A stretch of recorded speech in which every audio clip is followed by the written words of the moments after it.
आखिरकार 15 महीने के बाद आज गाजा से एक अच्छी खबर सामने आ रही है। सीज फायर का ऑफिशियली अनाउंसमेंट हो चुका है। हमास और इजराइल सीज फायर के लिए पूरी तरीके से राजी हो चुके हैं। सीज फायर संडे के दिन से लागू किया जाएगा, लेकिन इससे पहले ही इजराइल ने गाजा के अंदर बड़े हमले शुरू कर दिए हैं। क्या कुछ हुआ है इस सीज फायर को लेकर, किस तरह की शर्तें रखी गई हैं, डिटेल से सारी चीजें आप लोगों को बताने की कोशिश करूंगा। सीज फायर की खबर तो शायद आपने अब तक सुन ही ली होगी, लेकिन जो मेन बातें हैं वो आपको जानना जरूरी है अगर आप 15 महीने से लगातार गाजा की खबरें देख रहे हैं। सीज फायर तो हो गया है, लेकिन इजराइल का कोई भरोसा नहीं है। जैसा कि आप जानते ही हैं, इजराइल सीज फायर के दौरान भी हमले कर सकता है, क्योंकि नजर पूरे गाजा पर कब्जा करने की है।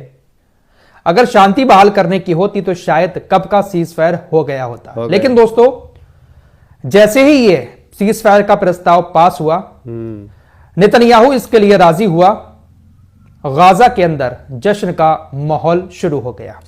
सड़कों पर लोग निकलकर खुशी मनाने लगे। लेबनान के अंदर भी खुशियां मनाई गई, सीरिया के अंदर भी काफी सारे लोगों ने खुशियां मनाई, और यमन के अंदर भी लोगों ने खुशी मनाते हुए इसको इजराइल की हार बताया।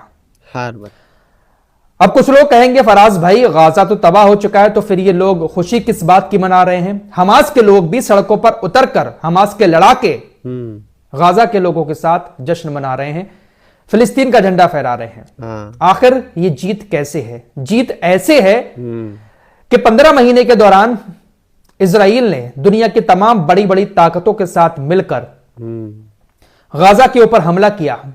दुनिया के तमाम बड़े बड़े देशों की सेनाएं गाजा के अंदर उतरी, लेकिन वो हमास से अपने बंधकों को नहीं छुड़ा पाई। ये जो सीज फायर हुआ है, इजराइल और नेतन्याहू जो राजी हुए हैं सीज फायर के लिए, इसकी सबसे बड़ी वजह यही है कि इनके बंधक अभी भी हमास के कब्जे में हैं और ये उसको ताकत के दम पर छुड़वा नहीं पा रहे हैं। इसलिए मजबूरन नेतन्याहू सीज फायर के लिए राजी हुआ है। इसलिए गाजा के लोग, हमास के लोग अपनी जीत बता रहे हैं कि हम झुके नहीं, बल्कि हमने इजराइल को झुका दिया सीज फायर के लिए। फिलहाल क्या क्या शर्तें हैं वो मैं आपको आगे बताऊंगा, लेकिन इसी बीच हुतीज ने भी ऐलान कर दिया है कि सीज फायर का ऐलान जो हुआ है, इससे हम काफी खुश हैं।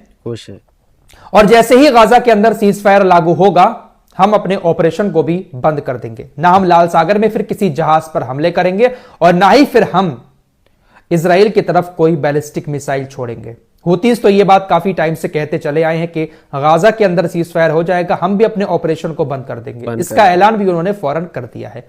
अब इसमें सबसे ज्यादा अहम भूमिका किसने निभाई? हमारे देश का मीडिया डोनाल्ड ट्रंप और जो बाइडेन को इस सीज फायर का पूरा क्रेडिट दे रहा है। कुछ मीडिया वेबसाइट तो ये भी लिख रही हैं कि 20 जनवरी को डोनाल्ड ट्रंप शपथ लेने वाले हैं, उससे पहले ही डर की वजह से हमास सीज फायर के लिए राजी हो गया। अपनी आग तो संभाल नहीं पा रहे हैं और धमकी देने चले हैं। फिलहाल ये सीज फायर जो हो रहा है, इसमें सबसे बड़ा योगदान कतर के प्रधानमंत्री का है। हमास ने कतर के प्रधानमंत्री की बात मानी है, और कतर के प्रधानमंत्री ने ही सबसे ज्यादा कोशिश की है इस सीज फायर को करवाने में। इजराइल से भी बात की और हमास से भी बात की। कतर के प्रधानमंत्री की बातों पर दोनों ने भरोसा करके सीज फायर के लिए हामी भरी है। लेकिन दोस्तों, जो बाइडेन अब जाने वाले हैं, लेकिन जाने से पहले बहुत सारी मीटिंगें कर रहे हैं, प्रेस कॉन्फ्रेंस कर रहे हैं, और वो क्रेडिट ले रहे हैं कि ये सीज फायर मेरी वजह से हो रहा है, मेरी वजह से। उधर डोनाल्ड ट्रंप भी लगे हुए हैं कि देखिए, मेरे सत्ता में आते हुए ही मैंने फौरन सीज फायर करवा दिया। डोनाल्ड ट्रंप भी क्रेडिट लेने में लगे हुए हैं। एंटनी ब्लिंकन भी जाने वाले हैं, विदेश मंत्री, जो ये भी बहुत सारी प्रेस कॉन्फ्रेंस कर रहे हैं, मीटिंगें कर रहे हैं। इनको लेकर जो वहां की जनता है, फिलिस्तीनी समर्थक हैं, वो बहुत ज्यादा भड़क रहे हैं और इनको अपशब्द बोल रहे हैं। एंटनी ब्लिंकन की जगह इनको ब्लेडी ब्लिंकन कहा जा रहा है कि गाजा के अंदर जो कुछ भी हुआ है उसमें सबसे बड़ा योगदान आप ही का रहा है। आपने बहुत सारी यात्राएं की, मिडिल ईस्ट की, लेकिन आपसे सीज फायर नहीं हुआ। फिलहाल कुल मिलाकर बात यह है कि सीज फायर लागू हो गया है, लेकिन इससे पहले ही इजराइल ने पिछले 24 घंटे के अंदर गाजा पर खतरनाक हमले किए जिसमें 80 लोगों की मौत हो गई और 30 लोगों की मौत तब हुई है जब इजराइल और हमास ऑफिशियली सीज फायर के लिए राजी हो गए हैं। जो प्रस्ताव है उसको एक्सेप्ट कर लिया है। उसके बाद इजराइल ने हमले किए, 30 लोगों की मौत तब हुई है।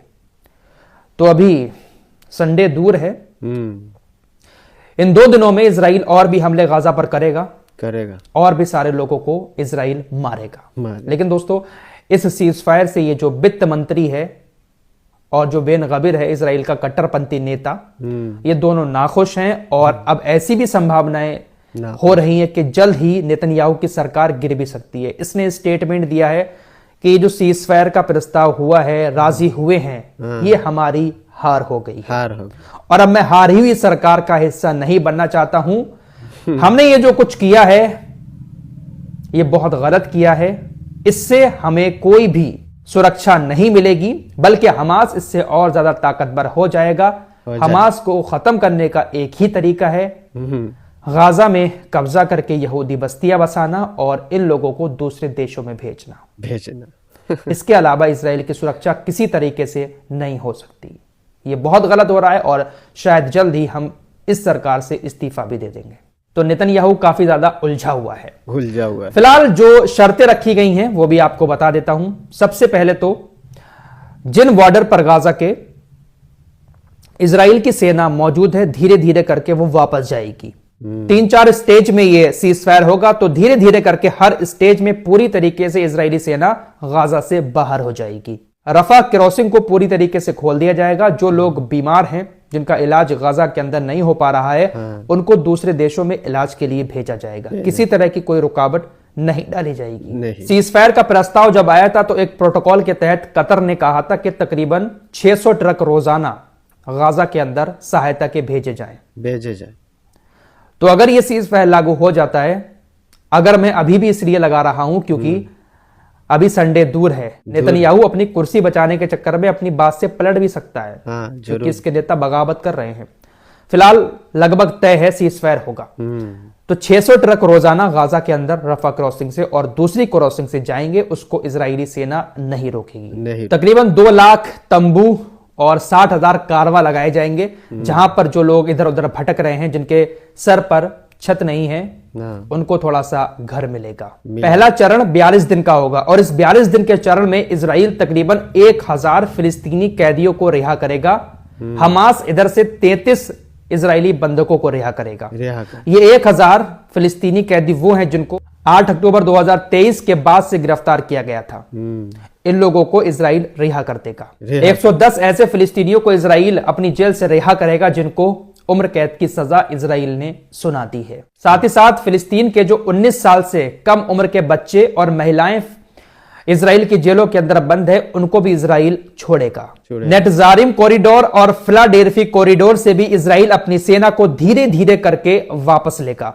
इस प्रस्ताव में यह भी कहा गया है कि जितने भी लोग अपने घरों को छोड़कर भाग चुके हैं इजराइल के हमलों की वजह से, उन लोगों की अपने घर वापसी होगी और पूरे गाजा के अंदर सभी गाजा वासियों को इधर उधर घूमने की भी आजादी होगी। इस प्रस्ताव में यह भी कहा गया है कि इजराइल इस वक्त पूरे गाजा के ऊपर तकरीबन 8 से 10 घंटे अपने एयरफोर्स के विमान उड़ाता रहता है। ये भी नहीं उड़ाए जाएंगे। पहले चरण में हमास जिन 33 बंधकों को छोड़ रहा है, वो 33 बंधक जिंदा और मुर्दा सभी हैं।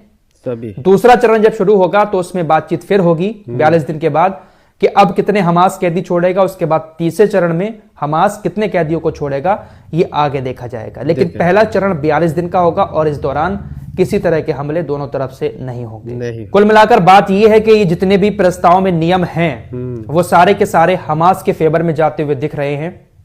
इजराइल मजबूर होकर अपने बंधकों को छुड़ाने के लिए इस डील पर राजी हुआ है, सीज फायर के लिए राजी हुआ है, क्योंकि नेतन्याहू के ऊपर बहुत ज्यादा प्रेशर पड़ रहा है। दुनिया भर में थूथू भी हो रही है कि नेतन्याहू सीज फायर नहीं कर रहे हैं। इसी वजह से सीज फायर हुआ है और इसी वजह से हमास और गाजा के लोग खुशी मना रहे हैं और जो और संगठन हैं जो इजराइल के खिलाफ लड़ाई लड़ रहे थे वो अपनी जीत की खुशी मना रहे हैं कि हमने इजराइल को झुका दिया। लेकिन दोस्तों, आप जानते ही इजराइल क्या है। सीज फायर के दौरान भी वो कुछ ना कुछ करता रहेगा, और अगर सारे बंधक छूट जाते हैं इजराइल के तो उसके बाद भी इजराइल कुछ भी कर सकता है। दोस्तों, हमारी रिपोर्ट को देखने के लिए बहुत बहुत शुक्रिया। चैनल पर नया तो जरूर सब्सक्राइब कीजिए। मिलते हैं कुछ अगली खबरों के साथ, तब तक के लिए अपना ख्याल रखें। धन्यवाद।